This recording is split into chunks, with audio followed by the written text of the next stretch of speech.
Hello everyone, and welcome back to the Overman channel. Today's topic of discussion is going to be something new that I haven't done on the channel before.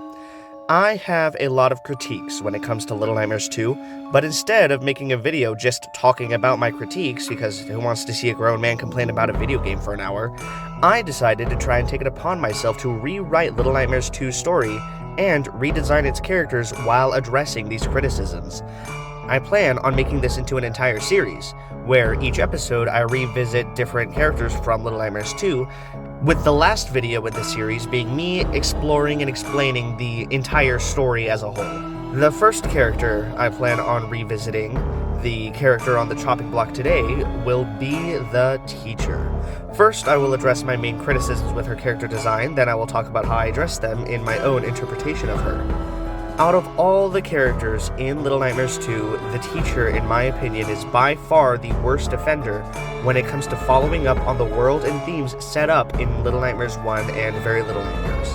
Her design, her character being boiled down to just a lame gimmick, the way she interacts with the world around her is so different from what we've seen established so far in the world of Little Nightmares, and in general, her design is just incredibly boring and uncreative to me. She is a very stereotypical, evil teacher monster in a very normal-looking school, and that is a far cry from the surreal world with grounded characters we see in Little Nightmares 1 and Very Little Nightmares. Little Nightmares 1 had a surreal world with characters grounded to that world. The world itself was surreal, with residents that are normal by the standards of that surreal world. Little Nightmares 2 is just very normal. The settings are not really surreal when compared to Little Nightmares 1. I mean, the Pale City looks like Los Angeles. I can say that, I've been there. All the characters are just boiled down to gimmicks. The hunter is a stereotype of a hunter. The doctor is a stereotype of an evil mad scientist doctor. The teacher is a stereotype of an evil teacher. They are too normal. They are too stereotypical and tropey. The teacher, in my opinion, being one of the worst offenders. So, let me segue us into diving deeper into my main critiques of her, starting with her general appearance. She looks too normal. From what we've seen set up in Little Nightmares 1 and Very Little Nightmares, she looks like just a normal lady. One could say that her face is a little strange. I mean, she does have a big head, but having cartoonish proportions doesn't make a good character design. The chefs are pretty normal as well, but their heads take up literally a third of their entire body. They look like they're melting. The fact that they wear masks is interesting. The fact that there's two of them is interesting. And out of all the characters in Little Nightmares 1 and Very Little Nightmares, they're some of the most normal. The teacher just looks like a regular old lady. Take the janitor, for example. His entire appearance was surreal in nature. His skin was folded over his head. You could see his exposed skull.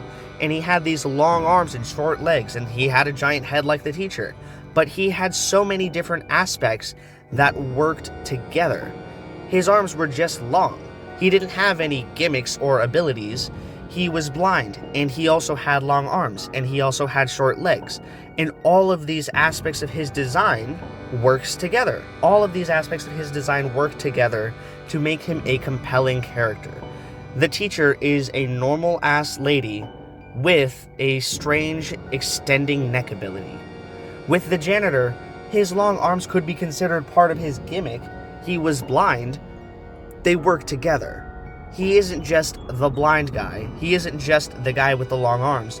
All of these aspects work together to make his design interesting.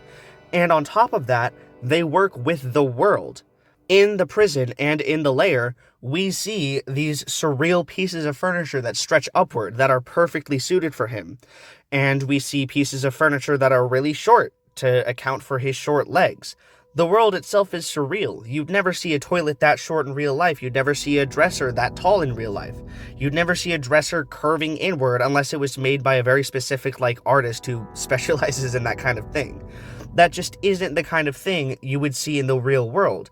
It's surreal, it's weird, it doesn't make sense, but when you look at Roger, it does make sense. He is perfectly suited for this world. There's a lot of dark areas where the lights are off, but it makes sense because he's blind. He being disabled doesn't really affect him. He is a normal man living in this surreal, strange world. Now let's look at the teacher. She is normal, living in a normal world. That's boring. And when you look at her neck ability, it doesn't really have any relevance whatsoever. The furniture being stretched upward in the maw, there being a bunch of layers that Roger climbs in between, it makes sense. His long arms are perfectly suited for carrying him up and in between the levels. You'd think that her neck ability would be used to help her reach things. You think it would give her some sort of balance. She has this neck ability. Where is she disadvantaged, right? Maybe she has short arms that can't really reach things, so she has a long neck to accommodate for that. But no, she just has this neck ability, and it doesn't factor into the world at all. She would be perfectly fine without it. If you removed the neck ability, nothing would really change. Her design relies entirely on the gimmick of her neck stretching. And when you can remove the gimmick and not change anything, that's really boring. You can get rid of her neck extending ability and nothing would change out of the entire school chapter. The only thing we would lose are 2 scenes when she actually uses it. The scene in the library where she goes to look for us, and then the scene in the vents. Hype moments and aura don't account for boring character design. Speaking of her neck ability not having balance, let's talk about the way that gimmicks or powers work in the Nowhere, or at least how they were established pre-Little Nightmares 2. There isn't like a power system in Little Nightmares. A lot of the characters who have special abilities have some sort of balance with it to where it makes sense and it makes them feel, well, balanced. Let's take, for example, the Granny. The Granny, let's just say, has a superpower the same way the teacher has a superpower, where it isn't anything too bizarre or too magical. The Granny can breathe underwater while the teacher can extend her neck. The thing is, the Granny is locked to the water. She is waterbound. She isn't like a normal person with the superpower ability to breathe underwater. She is waterbound. She's like a whale or a seal or any other type of aquatic mammal. She is stuck in the water, and that balances her out.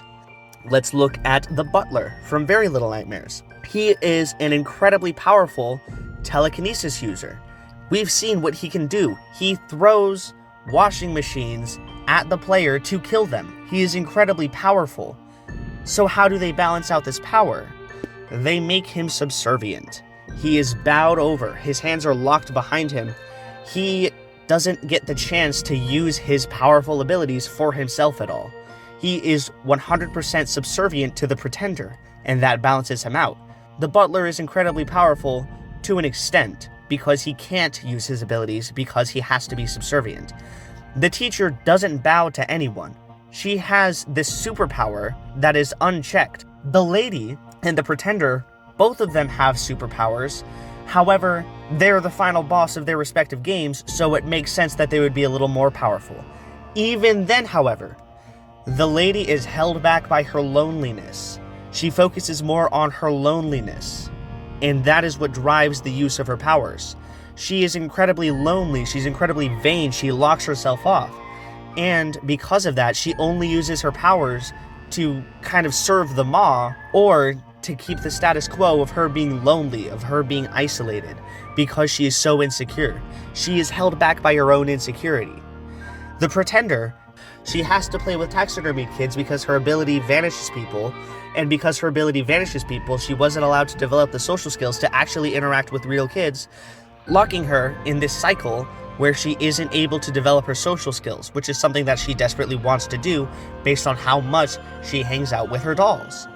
The teacher doesn't bow to anyone. She doesn't have any mental struggle. She doesn't have any characterization, period. She is the #1 boss bitch of the school. She is the one in charge.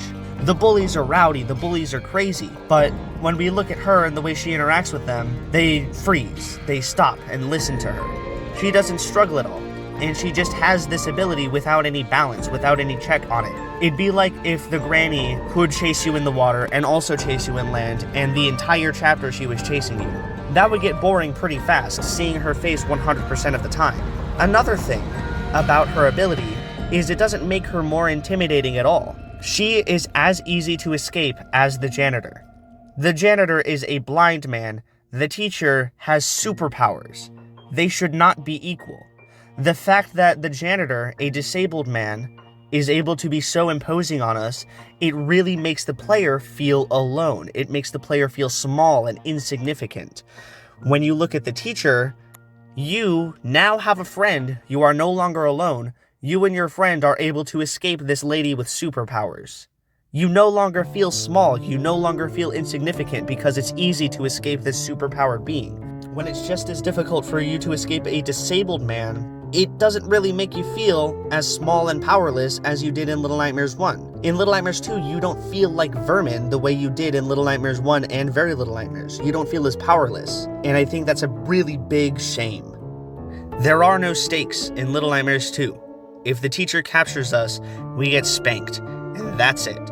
If the hunter catches us, he shoots us dead, and that's it. There is no grander story being told. There is no greater operation. And that is something that I want to remedy with my Little Nightmares 2 remake. For my teacher redesign, the first thing I tried to do is come up with a more interesting looking face. Now, looking at the official teacher model here, she looks pretty normal, like I was saying. Yeah, she has a big upper lip, and I kind of kept that, I kind of translated that. However, you can see she looks a lot more, or I guess a lot less human. A lot more inhuman, a lot less human. I also gave her a giant birdcage around her head because, I thought it looked cool. I wanted to give her something special. I wanted to give her something to help her stand out a little more. The janitor has his skin peeled over his eyes. The chefs are wearing masks. They all have some sort of silly little thing going on with them. So for my teacher redesign, I decided to make her a cyclops. I decided to make her a cyclops with a metal cage around her head. I was very, very set on her having a metallic metal eye like this. In some concept art that I was doing, she had an organic cyclops eye, but I felt like that didn't really make sense. I'm trying to keep the characters somewhat grounded, and giving her a Cyclops one eye didn't feel right, considering that's not something that's been established before. All characters so far in the Little Nightmares franchise, up until Little Nightmares 2 and now Little Nightmares 3, they all had like 2 eyes, 2 arms, 2 legs. The proportions, the idea behind those were played around with. The janitor in this portrait, he has 2 eyes, but we don't see them because his skin is peeled over. They're there, we just don't see it. Who knows? Maybe under her metallic eye here, there is 2 eyes. I mean, I didn't model them, but who knows? All those wrinkles and creases around her face, maybe that could be indicative that her skin is being pulled inwards to hide the fact that she has 2 normal eyes. Now, her flabby cheeks here were also kind of style points, and just to make her look a little more inhuman, a little more strange. The teacher, she has a very big smile, and I didn't address this in my criticisms because it's not really much of a criticism, but rather just a personal thing of mine. I really enjoy how the Little Nightmares 1 residents don't seem to have an expression on their face. You can really see it with the chefs, where whatever expression is supposed to be on their face, it's not really anything. Like, no one has ever made a face that looks like this in the history of forever. And if they did, it's not expressing any emotion. You can't tell what emotion they're trying to express here. I tried to do a similar thing with her, where she doesn't really have any expression, and she isn't really capable of expressing much either. The one thing she can do is open her mouth, of course, to shout at her students, to yell, but that still doesn't give her much leeway to emote, let's just say. Another thing with her, the reason why I gave her the petrifying gaze, the metal eye here, isn't just for flair, it isn't just for style points to make her more interesting the same way the janitor's exposed skull or chef's masks are. The reason why I gave her this petrifying gaze is because I felt it worked with what the teacher was supposed to be. Part of the reason they gave her that neck ability is so she could have eyes on her students at all times. She can always be keeping a lookout. We don't really see that be explored much, so I decided to really explore that in my own design. Any student that is misbehaving gets turned to stone. Now, what happens with the bodies, what happens with the students, I'll get more into later. I did do a lot of changing to the school and the story. Of course, this is a Little Nightmares 2 remake, so I am taking a lot of creative liberties to just have fun with it and do what I want. So we'll get to that after I explore her design a little more, after I showcase her a little more. Her long neck. Now, on the actual teacher model, she has this long neck, and it can extend, and I don't like it. I went very much at length on how much I don't like it. I don't like the extending neck, but I liked the idea of her having a long neck in general, so now she has a permanently long neck. Now, I do want to say, real quick, looking at the models, mine is clearly more amateurish. I'm aware. I still don't have that much experience with Blender. I've only been doing it for a couple months. I'm very proud of the face. The hands, however, they're modeled fine, but those textures are something else, especially compared to the official model. Either way, though, either way, you get the idea with the crux of her design. I hinted at it earlier, but I said her neck ability would be a good substitute, a good accommodation for her having, say, no arms or useless hands. So that's exactly what I did. The school, in my new interpretation, is going to be very vertical. She has a very long neck to help her reach really high up places, but she struggles to do things side to side. She's very vertical, not horizontal. In order to reach a lower drawer, let's just say, she would have to squat, she would have to crouch down, and be very, very careful. Be very, very careful not to fall over, because she has a pretty big head. She has a giant head. So it's very imperative for her not to fall over and not to hurt herself, basically. Very vertical, not horizontal. And that was an idea that I had that I decided to go with. One thing, just looking at her hands to kind of give her some of that flair, to give her some of that intrigue, some of that cool design, I decided to bring back the one giant finger she had in her concept art. Now, honestly, her finger isn't that big, and I just made the other fingers smaller. Looking at her hands here, her ring and pinky finger don't even have fingernails because they're so small. And I think that helps kind of exemplify the fact that her hands are kind of useless. She can't really use them. On her model, however, I added some damped track bones. Now, if you know Blender, then you know what those are. If you don't, basically it makes her hands wiggly. I can pose them, technically, but, I would never do that. I added damped track bones just so, her hands can flop around, because I think it looks funny. I think it adds to the character, and I just think it looks cool. Now, I want to address something. Her ugly hair. I did experiment. I did try different hairstyles. Now, the thing is, I didn't really like her hair in the official model, in the first model. I like the idea of some residents having big hair like that, like the lady guest, for example. I think it works for the viewers. I don't think it works for the teacher. I think her hair makes her look more like just a normal person, one of the things I was talking about. I did experiment with different hairstyles for my redesign, but none of them looked good. None of them worked. So I gave her this very wiry, very stringy hair, almost as if she's super going bald. And I think it works. I think it looks good for what her model is and what it's supposed to be. Her legs, there's not much to say on her legs. I had this idea that they'd be very kind of long and bendy, very noodle-like. To kind of add to the whole length factor, the whole being very vertical, very tall factor, I made her legs pretty long as well. There isn't much to say on them. I gave her long, kind of noodly legs. You can see the intention. You can see the intention better with this piece of concept art here. But yeah, there's not much to say on that. I did have trouble kind of detailing the head.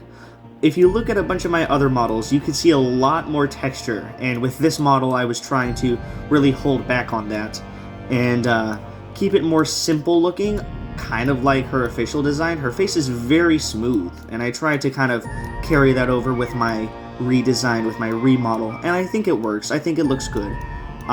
Once again, you can see the giant upper lip that I decided to keep, except for I decided to make it magnitudes bigger. This is a lot bigger. On the model herself, or on the model itself, there's not much else to say about it. I'm very proud of the way I rigged her eye to have the lights kind of shining out. Let's see. Yes. You can see the beams of light. I think it looks really cool. I'm very proud. And if you close her eyelid, oh, I guess you can still see the light. Whatever. You can close her eyelid, and it looks cool. Yeah. I'm very proud of this model. I think it looks good. I think it really gets across the idea, the concept of her design. But yeah, I mean, this is her design. Not much else to say on it, so I guess I could segue into talking about the classroom. Now on to the classroom. I'm sure you can tell it's quite a bit different than the school you all have grown to know and love. This time, the students are all real children. They're all visitors. I never really liked how the school didn't really have anything going on. The bullies aren't visitors, and the school is entirely closed off. It isn't implied that the bullies are children residents and they're gonna grow up to be like normal residents. The school is an entirely enclosed environment. And I didn't really like that. It didn't really contribute to anything. And to me, that was a huge wasted opportunity. So in my rewrite, I decided to make all of the visitors students, or all of the students visitors. Here we have the teacher at her front desk. I reused a lot of Little Nightmares 1 assets, but I also made some myself. You can see the desks are very tall. I tried to make it look very cavernous, chasm-is.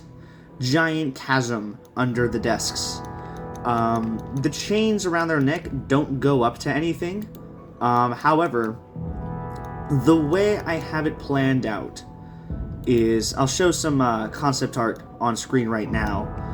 On this wall, there will be a pulley system almost. Something similar to the meat hooks in Little Nightmares 1. And they will pulley the children in, and the children will be hung by their necks by these chains.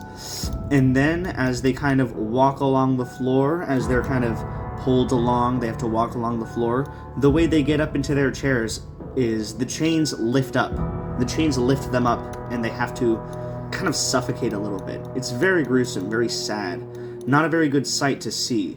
And once they are seated, they have to quiet down, because the teacher does not play around. She does not tolerate noise. She does not tolerate misbehaving. She does not tolerate anything. If you make a sound, as shown in the little animation at the beginning of the video, if as much of a chain jangles, if as much of a peep comes from any of the children, if she hears a chain jangle, if she hears a cough, if she hears heavy breathing, she will lose her shit and petrify the children, or petrify whatever child made the noise, if she could even locate them. If she can't locate the child, I mean, whatever, but repeat offenders don't get a second chance. My goal with the school, the way it fits in with the rest of my Little Nightmares 2 story, and I'll go more in depth later on, whenever I do the completed, final, full video all put together. The school is basically the heart of the Pale City. Now, all of these children are going through a transformation. They are going through something irreversible. The teacher is here to make sure their brains are wiped, in a way. She wipes their brains. Once they are broken down and beaten and become the perfect blank slate, they will then go on to the hospital. They'll go into the doctor's office, and you'll have to wait and see what happens there. In the school, I don't have it modeled, but in the school, I plan to have a lot of chasms. The entire place will be covered in coal dust. It'll be covered in child dust after they've been petrified and turned into stone. And like I said, the school will be the heart of the Pale City. The Pale City will be incredibly cold. There's this one piece of concept art that really stuck out to me, where the city is covered in snow. In my iteration of the Pale City, it will be covered in snow. In the school, however, there will be furnaces. These children will have to go around, shovel coal into these giant furnaces to keep the city warm, to keep the city powered. Them shoveling coal and becoming the perfect laborers will come back. That will be important in the final chapter, but once again, I can't spoil everything just yet. The teacher's job is to break them down and make them into the perfect blank slate. She has to get them used to labor. The chains around their necks never go away. They are dragged around. She's like a drill sergeant almost, to make sure that everything stays on schedule. The children are chained up and dragged over to these furnaces where they are forced to labor. And if any of them misbehave, if the teacher is there, she will petrify them. If the teacher isn't there, or she's observing somewhere higher up, their chain will lift up and hang them. It is not fun. There is no escape. It is not a happy place to be. Now, the petrified kids, I keep bringing that up. What do they have to do with this? Now, I know that sounds silly, though the corpses will probably just stay around. Wrong. Their corpses are also used to fuel the furnaces. Imagine this, because I don't have the models, I don't have the animation. Imagine being one of the children shoveling coal into a giant furnace. You're standing on a giant metal plate, and behind you is a giant drop-off, just a massive chasm. You look down, you can't see how far down it goes, but you can't look down for too long before the teacher notices and you have to get back to work. As you're shoveling coal into these giant furnaces, a chain jangles, and next to you sits a petrified child. A stone child was delivered to you via these chains. You and a bunch of other children, you and a bunch of other laborers, now have to use your bare hands to try and pry open the rusted metal shackle around his neck, and then you have to lift up the petrified child and throw them into the furnace. Very grim. If you don't make it, if you get turned to stone, if you can't keep up, you will be burned. You will be used as fuel. There isn't an escape. The entire point of the school is to break the children down, is to emotionally scar them, to wipe their minds and make them into the perfect servants. And that'll play into the doctor. That'll play into the hospital. They will be going through a transformation. Somehow, children are delivered to the Pale City, and after some thing happens in the first chapter, once again, I can't spoil too much, they're sent to the school, where they are broken down, beaten, where their minds are wiped, where they are forced to be subservient, they're forced to quiet down. Any sound could get them killed, and they have to constantly dispose of the corpses of their friends and family. Well, not family, but... It isn't a fun place to be. It is very grim, it is very scary. Where Little Nightmares 1 treated children as vermin, Little Nightmares 1 treated children as pests that needed to be exposed of. The Pale City treats them as a resource. Little Nightmares 1 treated them as food, Very Little Nightmares treated them as decoration. Here, they treat them like workers. I don't know if you guys can tell by just my description, but my Little Nightmares 2 remake will be heavily inspired by 1984, with the whole Big Brother always watching type thing. But I'll go more in depth with that later on. All of these pipes here are energy. They're all coal-powered heat, whatever, pumping through the entire school. And that subtle orange light, I mean, it's not as subtle when you go up here and see all the reflection all over the walls here, but once you're down here in the midst of it all, it's a little harder to tell. Anyways, where Little Nightmares 2 was incredibly blue, everything was blue, it was so blue. Here, the school will be ambiently orange. It'll have a sort of orange ambience, whenever it's fitting, whenever it makes sense. By orange, I mean warm-toned. It won't be explicitly orange unless you're in a room with a bunch of furnaces where the bright orange fire illuminates the room, illuminates the area. Because ambience isn't really a color. Like, in Little Nightmares 3, the candy factory being entirely teal the whole time, that's not quite how ambient lighting works. And I want to avoid that happening with my school, with my remake, making it all orange and having it be one color palette. One thing I really liked about Little Nightmares 1 was the varied color palette. It varied between cool toned lights and warm toned lights, but it was all balanced. It felt very real. Little Nightmares 2 was way too freaking blue. And I'm gonna avoid that with this here, with my Little Nightmares 2 remake. Anyways, lore-wise, I've told about as much as I can tell. I can't go into too much detail without spoiling the other chapters. I have some of it written out, I have some of it worked out. However, not all of it is, and of course that's why I started with the school, is because I thought the teacher needed the redo the best. No. I thought the teacher needed the remake the most, but also I knew exactly what I wanted the school to be. The hospital, I'm still a little iffy on how it should play out, on the aesthetics of it, on the characters, etc. But the school, I knew what I wanted the school to be. And that's why I made the video first. And hopefully you've watched this far, and hopefully you've enjoyed it so far. But I think I've said about all there is to say.